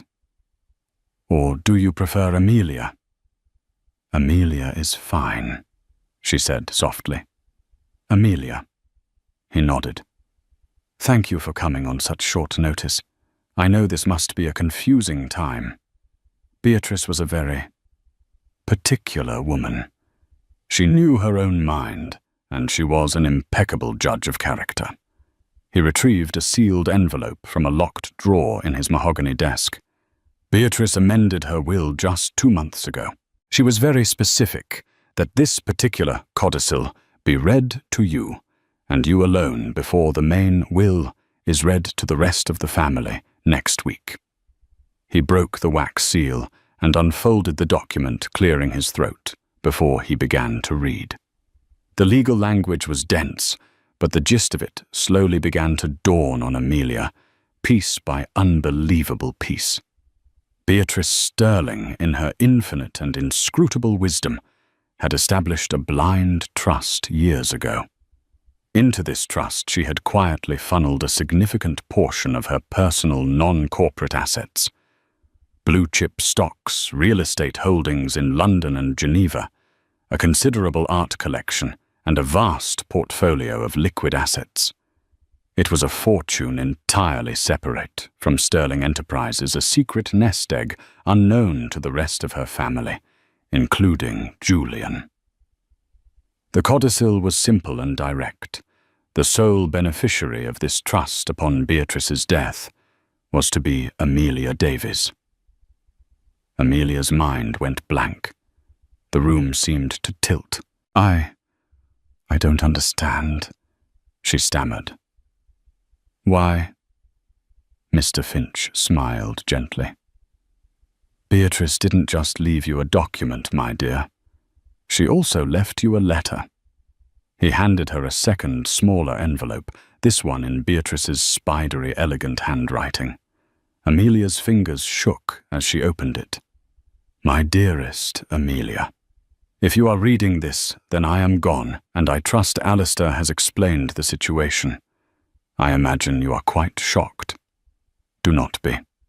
I may be old, but my eyes have always been sharp. I have watched my grandson for 34 years. I have seen the boy he was, and I have seen the man he has become, a man driven by greed and ego, a hollow imitation of his grandfather's strength. I saw the way he looked at you not as a partner, but as a beautiful acquisition. And I saw the way you looked at him with a love he neither deserved nor appreciated. I always hoped you would find your strength and leave him.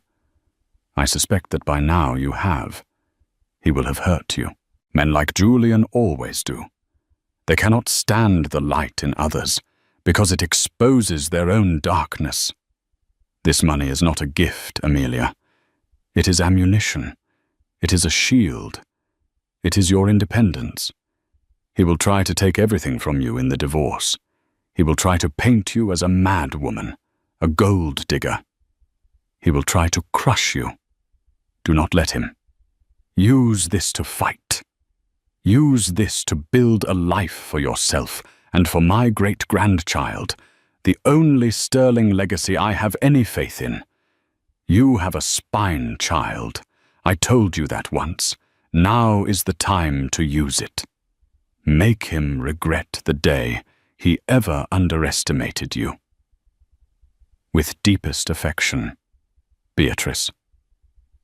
A single tear traced a path down Amelia's cheek, dripping onto the expensive paper. It wasn't a tear of sadness, but of overwhelming, bone-deep gratitude. Beatrice had seen her. In a world where she had felt invisible, this formidable woman had seen her, believed in her, and from beyond the grave had handed her a sword and shield. "The total value of the trust," Mr. Finch said softly, as if sensing her turmoil, "is in the region of £95 million. The number was so vast, so astronomical, that it didn't even seem real. It was more than enough to live on. It was enough to fight with. It was more than enough to win."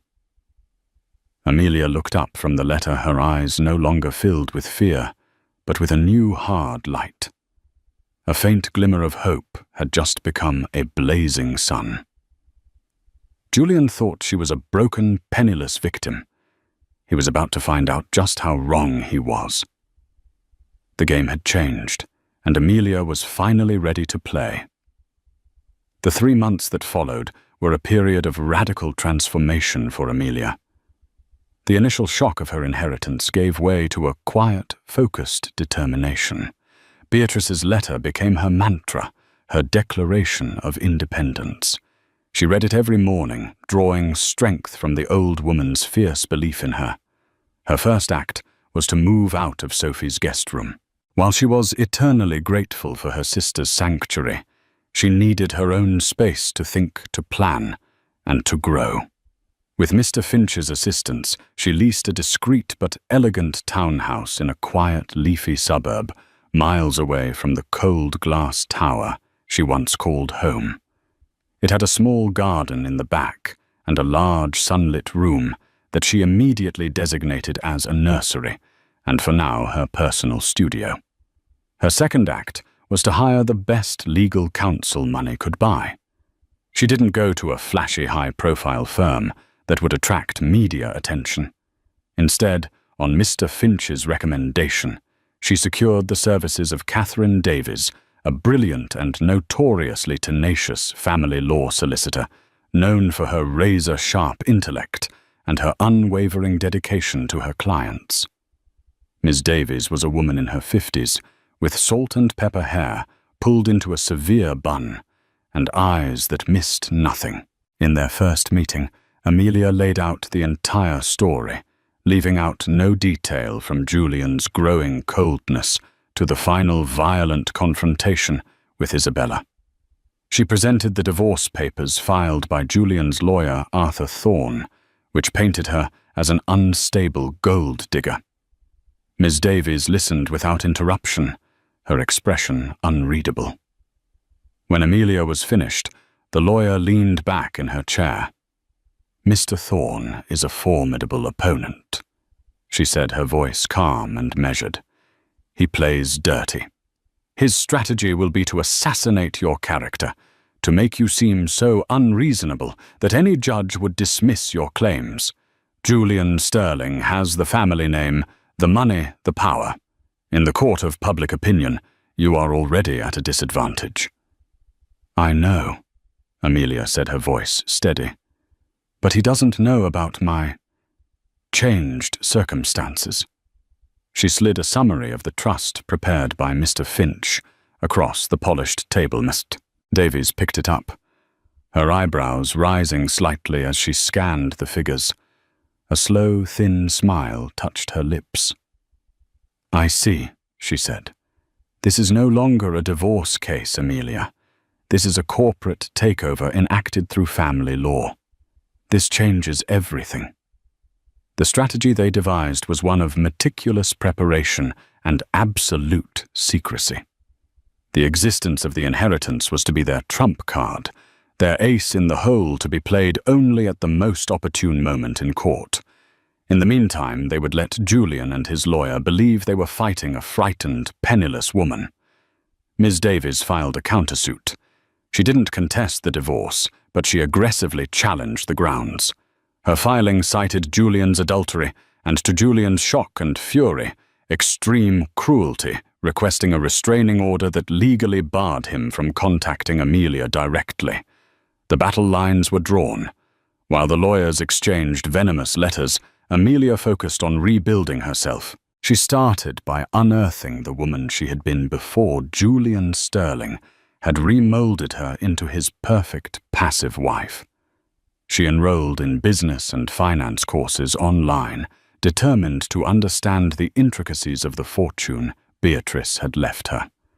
She spent hours poring over market reports and investment strategies, her mind once soft with art history, becoming sharp and analytical. She also began to draw again. She retrieved her old portfolio and set up an easel in the sunlit studio. At first, her hands felt clumsy, the connection between her mind's eye and the charcoal on the page broken. But slowly it returned. She didn't draw landscapes or still lifes. She drew her emotions. She sketched Julian's face twisted in a mask of cold fury. She drew Isabella a coiled serpent in a crimson dress, and she drew herself over and over each time a little stronger. Her jaw set, her eyes looking forward. Her pregnancy progressed, her body changing day by day. The growing life within her was a constant, powerful motivator. Every legal document she read, every financial statement she analyzed, every protective measure she put in place she did for her child. She was no longer just fighting for herself. She was fighting to build a fortress to protect her baby from the legacy of its father.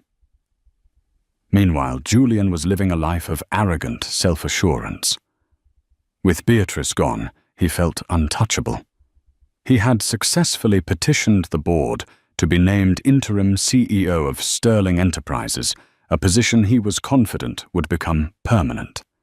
He and Isabella were now a public couple, appearing at charity galas and society events, a portrait of power and success. Isabella had moved into the Bristol apartment, her clothes now filling the closet Amelia had so hastily emptied. Julian viewed the divorce as a mere annoyance, a piece of corporate housekeeping. He instructed his lawyer, Mr. Thorne, to offer Amelia a ridiculously low settlement, a one-time payment of £50,000, and a gag order forbidding her from ever speaking about their marriage. "She'll take it," Julian had said to Thorne over drinks at their exclusive club. "She's got nothing. She's living with her school-teacher sister in some dreary suburb. She can't afford a protracted fight. We'll starve her out." Thorne, a portly man with a smug demeanor, had readily agreed. "We'll bury her in paperwork, my boy. By the time we get to court, she'll be begging to sign." Amelia, through Miss Davies, flatly refused the offer without a counter. This puzzled Thorne and infuriated Julian. Her silence was unnerving. They had expected hysterics, desperate phone calls, pleading. They got nothing but a wall of professional, unyielding silence from her lawyer. "What is she playing at?" Julian had raged. "Who does she think she is?" He couldn't comprehend that the woman he had dismissed as a fragile, decorative object had her own resources, her own strategy. He was so blinded by his own ego and his perception of her weakness that he couldn't see the trap being laid for him. He saw the meek lamb he had married, not the lioness she was becoming. The preliminary court date was set. As the day approached, Amelia felt a tremor of her old fear return. It was one thing to prepare for battle from the safety of her new home, another entirely to face him in person. The night before the hearing, Sophie came over. She found Amelia in the nursery, assembling a crib, her brow furrowed in concentration. "Nervous?" Sophie asked gently. Amelia tightened a final screw and straightened up, placing a hand on her large, round belly. "Terrified," she admitted. "When I see him, I'm afraid I'll just crumble. That I'll be that woman again, the one who stood there and let him hit her." Sophie took her sister's hands. "That woman is gone, Ames. He destroyed her. Look at you. You've built a new life in 3 months. You've educated yourself. You're preparing to fight a titan. You are not the person who left his apartment that morning. You are wearing a new armor. He just can't see it yet." Amelia looked around the peaceful room at the crib she had built with her own hands and felt the baby kick. Sophie was right. This was real. Her strength was real. The armor was real. And tomorrow, Julian Sterling would finally see what he was up against. The family court was located in a soulless modern building, all polished granite and muted grey tones, designed to project an air of solemn impartiality. But for Amelia, the place felt charged with a suffocating tension. This was the arena where her future and the future of her child would be decided. She walked in, flanked by Miss Davies, her expression carefully neutral.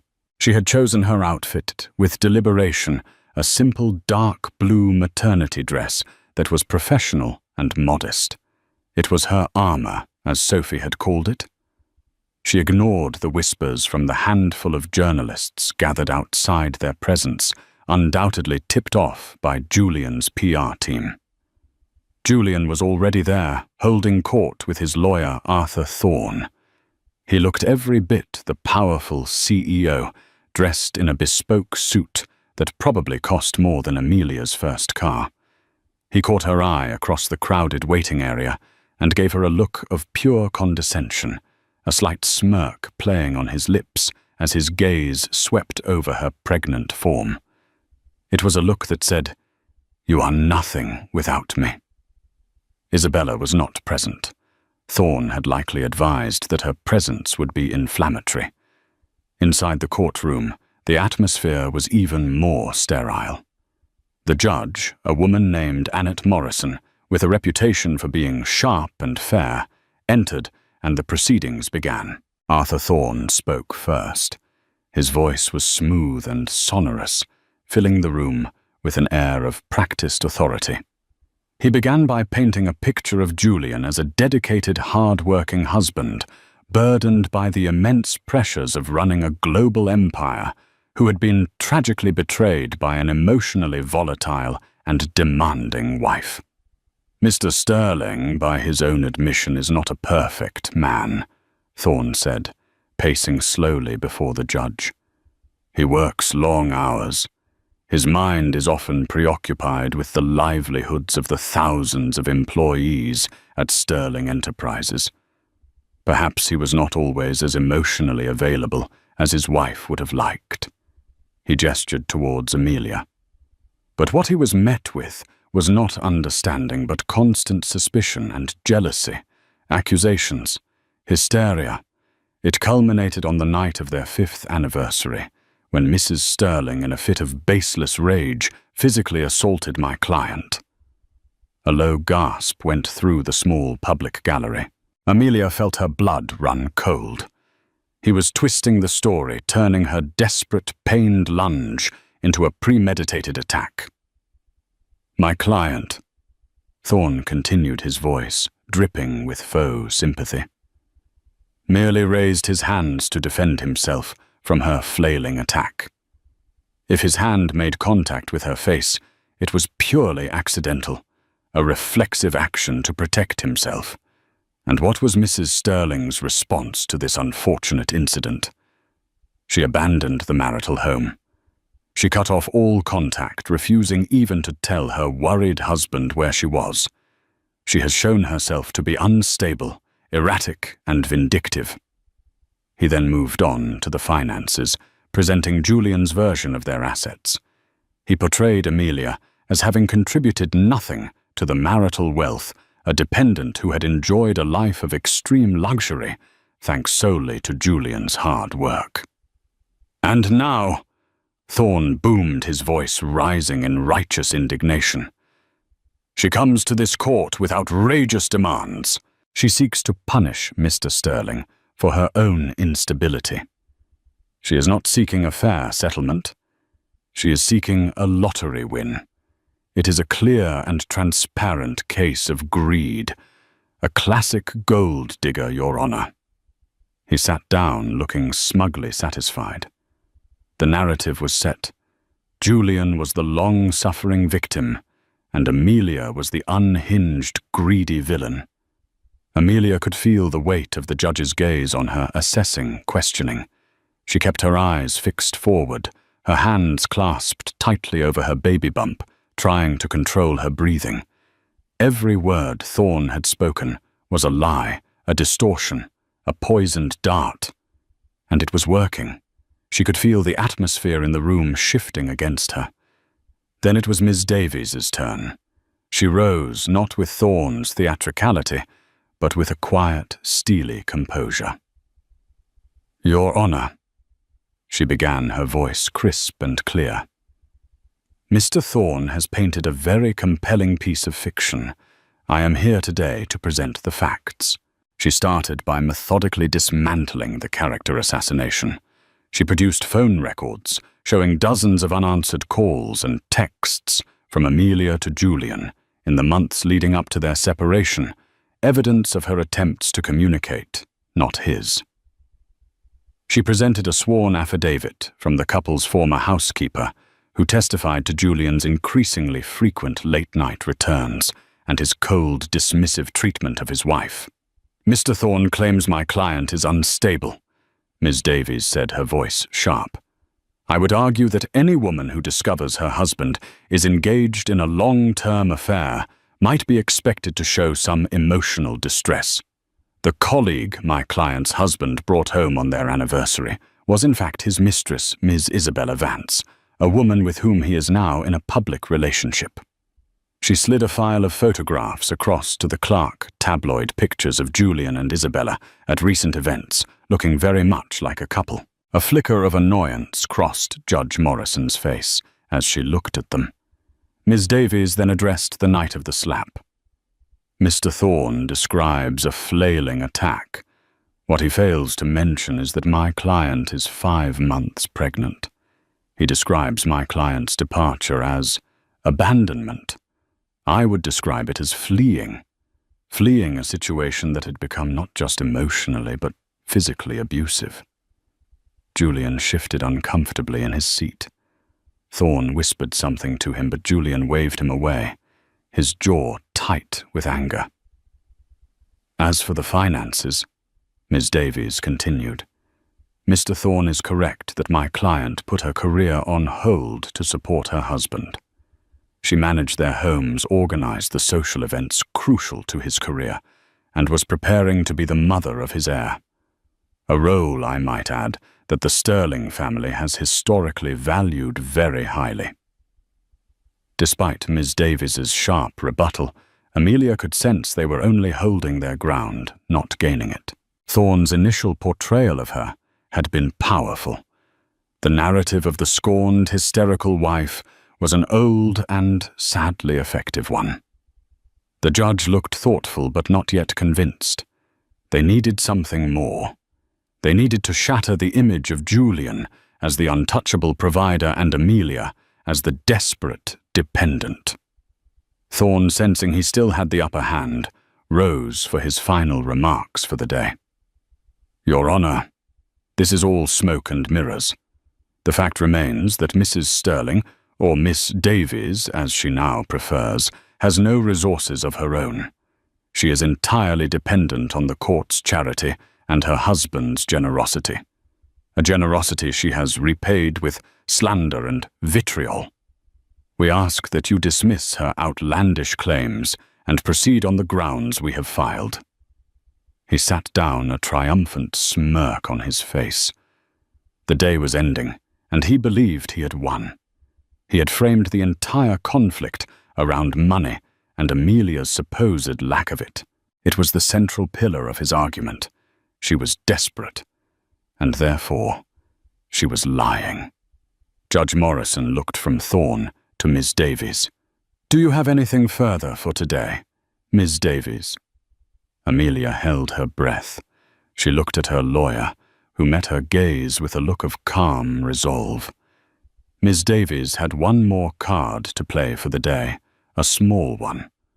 But it was designed to unsettle their opponents and lay the groundwork for the real explosion to come. "Just one point of clarification." "Your Honor," Ms. Davies said, her voice ringing with clarity. "Mr. Thorne repeatedly bases his entire argument on the premise that my client, Amelia Davies, is a woman of no personal means. He uses her supposed financial desperation as a motive for her alleged slander and greed." She paused, letting the silence hang in the air. "For the record, Your Honor, and for Mr. Thorne's edification, I would just like to state that this premise is demonstrably and fundamentally false." A confused murmur went through the room. Thorne looked baffled. Julian frowned, whispering to his lawyer. "What is she talking about?" Judge Morrison leaned forward, intrigued. "Explain yourself, Ms. Davies." "That will be all for today, Your Honor," Ms. Davies said with a slight, mysterious smile. "But I assure you at our next session we will be explaining it in considerable detail." She sat down, leaving a wake of confusion and suspense. The pillar of Thorne's argument had just been publicly challenged. A tiny crack had appeared in their case. Julian stared at Amelia, his eyes narrowed in suspicion, trying to understand what had just happened. For the first time all day, his mask of smug confidence had slipped. He was no longer in complete control, and he didn't like it one bit. The week between court sessions was agony for Julian. Ms. Davies's cryptic statement, demonstrably and fundamentally false, had unnerved him. After his investigators found no assets to Amelia's name, he dismissed it as a desperate bluff. He arrived at the next session, radiating arrogance, ready to crush this final pathetic attempt at resistance. The courtroom hummed with anticipation. Julian's lawyer, Arthur Thorne, immediately went on the offensive. "Your Honor," he began with a sneer, opposing counsel made a rather theatrical claim regarding her client's financial status, for which she has provided no evidence.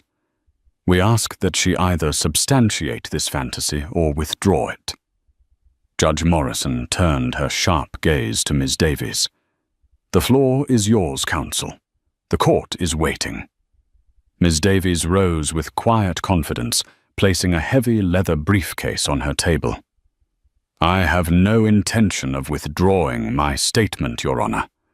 I intend to prove it." She looked directly at Julian, her voice cutting through the tension. "Mr. Sterling operates under the delusion that his wealth makes him omniscient. He is about to learn how wrong he is." From her briefcase, she pulled a thick, bound document. "Your Honor, I would like to enter into evidence Exhibit A, a certified copy of the last will and testament of the late Beatrice Sterling." A shocked silence fell.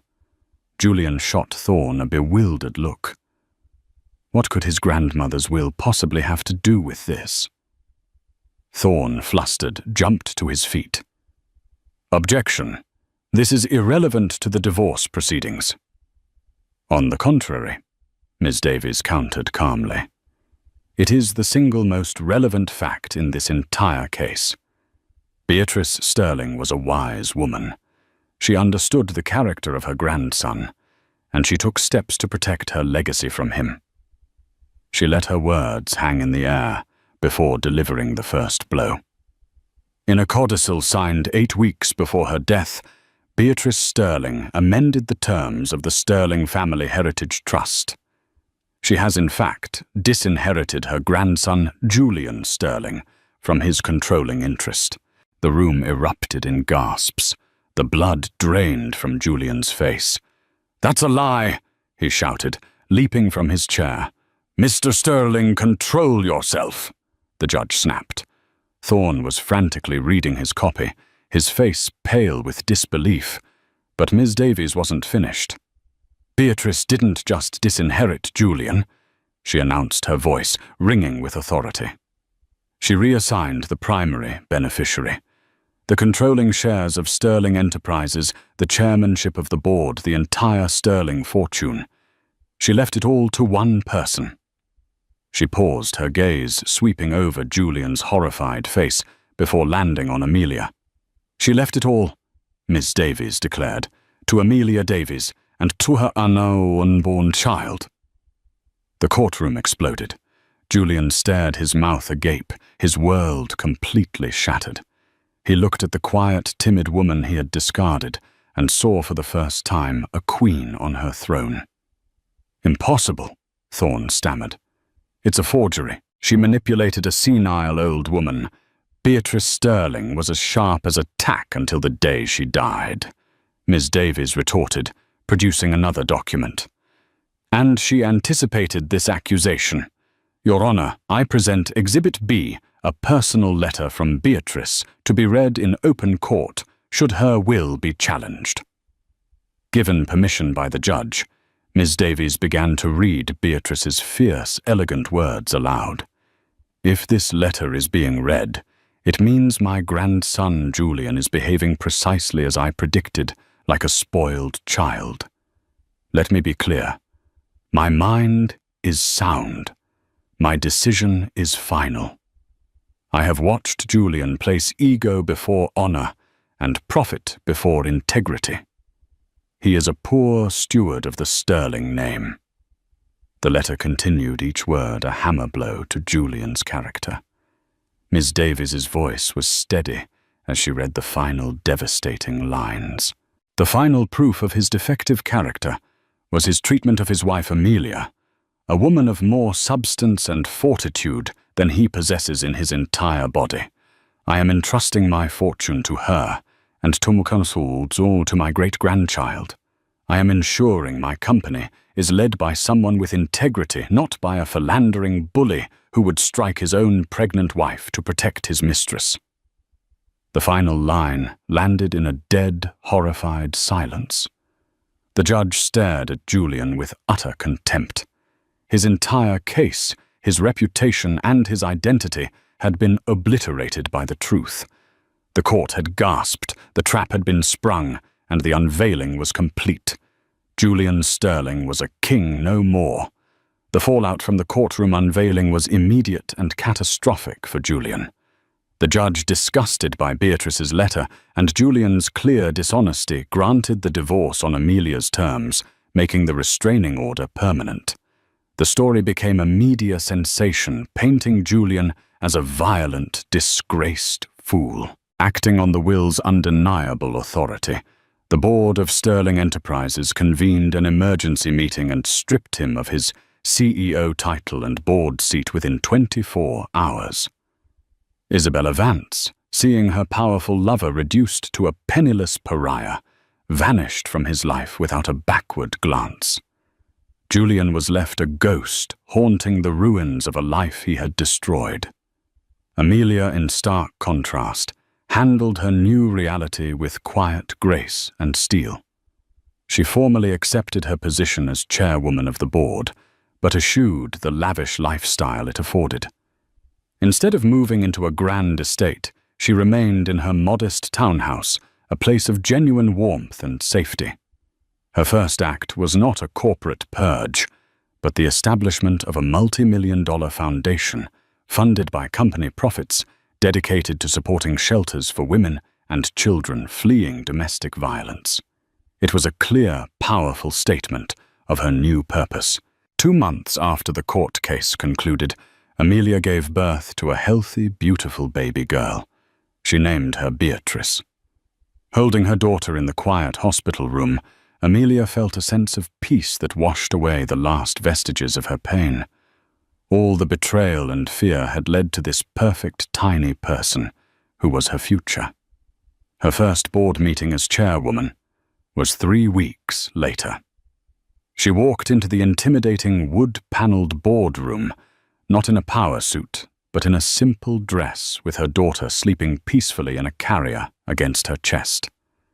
The collection of grey-haired men seated around the table stared stunned into silence. Amelia took her rightful seat at the head of the table. Looking at each of them, her gaze steady, she began.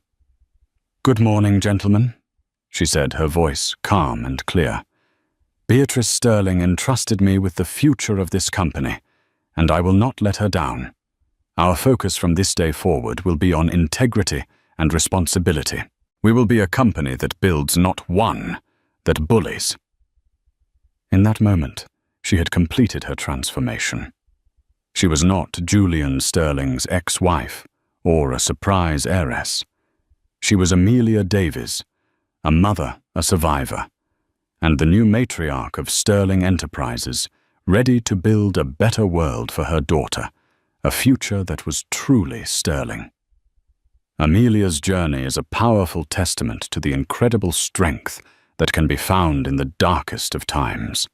It's a story about how the deepest betrayals can sometimes become the catalyst for our greatest transformations. She went from being a victim in a gilded cage to the master of her own destiny, proving that true power isn't about the money you have, but the character you show when you have nothing. Her story reminds us that integrity, courage, and a mother's fierce love are forces more powerful than any corporate emperor or cruel man. She didn't just win a divorce, she won back her soul and built a better future from the ashes of her past. What did you think of Amelia's incredible transformation? Have you ever witnessed someone turn a moment of complete devastation into their ultimate victory? Share your thoughts in the comments below. If this story moved you, please give this video a thumbs up. Share it with someone who needs to hear it, and don't forget to subscribe for more real-life drama and inspiring stories of resilience.